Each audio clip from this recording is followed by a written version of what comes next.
بسم الله الرحمن الرحيم. الحمد لله والصلاة والسلام على خير خلق الله محمد صلى الله عليه وسلم، في مقالة بعنوان أكبر الدول المنتجة للقطن في العالم. دي كانت في المجلة النسيجية. يعتبر القطن أحد النباتات المزروعة منذ العصور القديمة. تم اكتشاف أقدم ألياف القطن من حوالي 5000 سنة قبل الميلاد في المكسيك، وقد نما زراعة وإنتاج القطن في أمريكا منذ عام 1500، وهو نبات يحتاج إلى تربة خصبة وبيئة جيدة لينمو ويزدهر، والمنسوجات القطنية يحتاجها الطفل وتدبر له قبل الميلاد. الأم أو الأهل بيجهزوا له الملابس بتاعته، ما يعرفوا الأم حامل، ويحتفظ بها الإنسان ملاصقة لجسده بعد الميعاد اللي هو في الكفن، ويستخدمه البشر في الكساء سواء في الملابس الداخلية أو الخارجية، ومعظم الأقمشة والمنسوجات هي قطنية. خلي بالكم الأيام دي كلها الناس بدأوا يرجعوا للألياف الطبيعية بعد ما ظهرت الأمراض الجلدية والسرطانات الجلدية، عافانا الله وإياكم منها. بدأوا يرجعوا تاني للحاجات الطبيعية زي القطن وهو ملك الألياف الطبيعية. وبرضه بيستخدم فضلا عن الكساء، فهو يستخدم أيضا كأغطية، بيستخدم في الملايات، في المناشف اللي هي الفوط والكليم والسجاد. حتى أجود أنواع أقمشة الجنز تعتمد على الأقطان بخلاف المنسوجات التقنية أو المنسوجات الفنية. طيب، أكبر الدول إنتاج للقطن بالطن.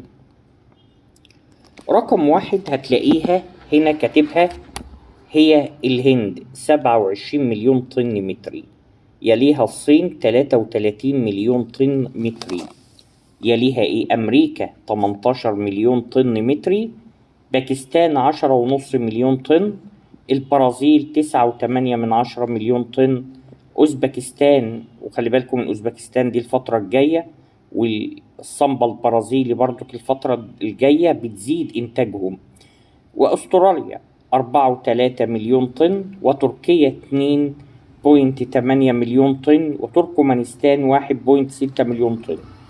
ركزوا على تركمانستان وأوزبكستان الفترة دي لأن القطن بتاعهم رهيب، هي والبرازيل. اليونان 1.2 مليون طن، طبعا الطن وزنه 1000 كيلو جرام، والطن المتر بيعادل 2000 رطل و907.18 كيلو جرام، ويسمى بالطن القصير في الولايات المتحدة الأمريكية. في بريطانيا يعادل 2240 رطل و1106 كيلو جرام، يسمى بالطن الطويل. طب عندنا الأقطان المصرية، في سوبر إكستر جيزة 99. طبعا احنا عارفين تسعى مصر من خلال برنامج تطوير المحاصيل الاستراتيجية إلى زيادة إنتاج القطن المصري. زي عايزين نستعيد القطن جيزة 45 بدءا من مرحلة الزراعة حتى التحول إلى المنتجات تامة الصنع في صورة غزل ونسيج وملابس جاهزة.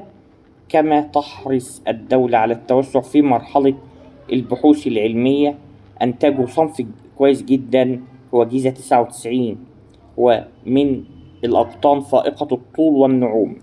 وقد أعلن الدكتور وليد يحيى وكيل معهد بحوث القطن بأنه سوف يتم التوسع في زراعته بدءا من الموسم 2025 اللي هو جيزة 99. ركزوا فيه أوي، احفظوا الاسم ده. وعملوا منه هجين، هيبقى جيزة 93 مع جيزة 71. ويمتاز هجين يعني بياخدوا البذور يخلطوها، ويمتاز بأنه فضلا عن كونه فائق الطول فإنه يتميز أيضا بالنعوم.